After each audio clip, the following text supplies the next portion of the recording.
50 साल का जिस पार्टी से संबंध है, जिस वजह से जो नौबत आई तोड़ने की, वो सिद्धांतों से जुड़ी हुई थी। पंजाब की भाईचारक सांझ, पंजाब का जो बेसिक कैरेक्टर है, उसके ऊपर जब आंच आई, आवाज़ दबाने का प्रयास किया गया और इसे एक जुर्म माना गया। तो उन हालात में आज मैं समझता हूं कि बीजेपी के यहाँ आके इस भावना को कि हमारे गुरुओं, संतों, पीर पैगंबरों की धरती से, जहाँ से मानस की जात सभी एक हो पहचानबे की मूल मंत्र जो दिया था, उसको आगे लेके देश की अखंडता और पंजाब में आपसी भाईचारे को कायम और विकास के लिए बात की जा सके। सर, आपने जो 2019 इलेक्शन बीजेपी के खिलाफ लड़िया, लगातार बीजेपी के खिलाफ एक आइडियोलॉजी के तौर पर काम करते आए, तो हुण उन्हां नाल मैच हो पाएगा? देखिए, मैं समझदा there are going to be challenges, but सब तो वड्डी गल है भी इन्होंने मेरा पिछोकड़ भी किसी तो लुकिया नहीं। डरे तो वो जिनके गुनाह पर्दे में हो, मेरे तो सारे ऐब जग जाहिर हैं। और मैं जो फैसला लिया है बड़ा सोच समझ के लिया है।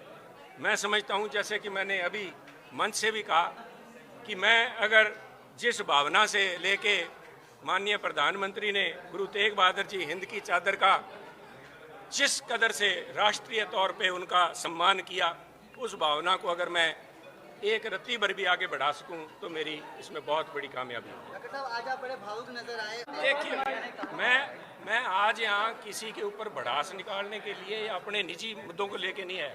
मैं सिद्धांतों की बात लेके आया हूँ और मैं समझता हूँ कि यहाँ बीजेपी में माननीय प्रधानमंत्री के नेतृत्व में, नड्डा साहब के नेतृत्व में पार्टी फैसले ले रही है और फैसलों को इम्प्लीमेंट कर रही है।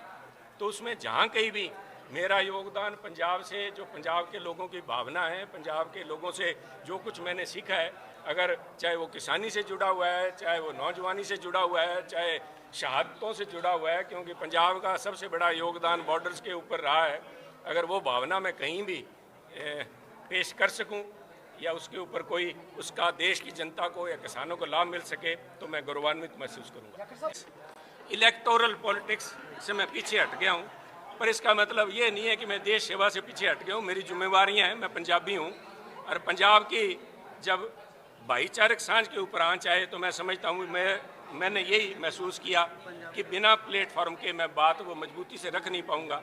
तो इसलिए, और जिस तरह से गुरु महाराज के संदेश को लेके, जिस भावना को लेके वो चले हैं बीजेपी और माननीय प्रधानमंत्री जी, मैं समझता हूँ कि मैं उसमें अपना अगर योगदान डाल सका तो ये मेरा आखिरी पड़ाव जो है राजनीति का, उसमें पूरा अगर पार्टी ड्यूटी लगी है कि इलेक्शन लड़न दी कि लड़ोगे साहब। मैंने आपको कहा कि मेरे सारे राजनीतिक कैरियर को और मेरे फैसले से पूरी तरह परिचित है, तो उसी को देख के वो फैसला लेंगे। जाखड़ साहब, नाराजगी ज़्यादा कांग्रेस हाईकमान नाल सीगी या उन्हां दे आले दुआले ਜਿਹੜੇ ਲੋਕੀ बैठे हैं उन्हां नाल ज़्यादा नाराजगी? मैं जिस तरह मैं क्या रौला सिद्धांतां दा सीगा जी, बंदे आंदे जांदे रहंदे हैं, बंदे सुनील जाखड़ कोई महत्वपूर्ण नहीं है। सोच की है, किहड़ी गल नूं लैके सुनील लड़ाई लड़ रहा। सुनील किसी अपने वजूद वास्ते, अपने अहंकार वास्ते लड़ाई लड़दा हुंदा तां होर गल सी। सुनील पंजाब के भाईचारक सांझ वास्ते, ताकि पंजाब के उत्ते माड़ी नज़र ना लगे। मैं पहला भी कहा सी भी जिहड़ा काम AK-47 की गोलियां नहीं कर सकी,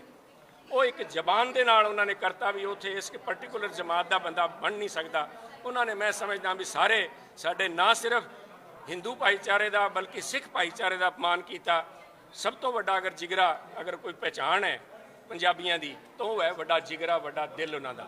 ਉਹਦੇ ਉੱਤੇ ਉਹਨਾਂ ਨੇ ਆਂਚ ਲਈ। ਉਹਨਾਂ ਦਾ ਵੀ ਕਸੂਰ ਨਹੀਂ, ਕਿਉਂਕਿ 30 ਸਾਲਾਂ ਤੋਂ ਦਿੱਲੀ ਦੇ ਅੰਦਰ ਬੈਠ ਕੇ ਦਿੱਲੀ ਦੀ ਹਵਾਵਾਂ ਦੇ ਵਿੱਚ ਪੰਜਾਬੀਅਤ ਜੇ ਉਹਨਾਂ 'ਚ ਕਿਤੇ ਭੋਰਾ ਪਰ ਸੀਗੀ ਤੇ ਨਿਕਲ ਗਈ, ਕਿਉਂਕਿ ਜਿਹੜਾ ਪੰਜਾਬ ਨਾਲ ਜੁੜਿਆ ਬੰਦਾ ਹੈ ਉਹ ਇਸ ਕਿਸਮ ਦੀ ਓਛੀ ਗੱਲ ਕਰ ਹੀ ਨਹੀਂ ਸਕਦਾ। Thank you.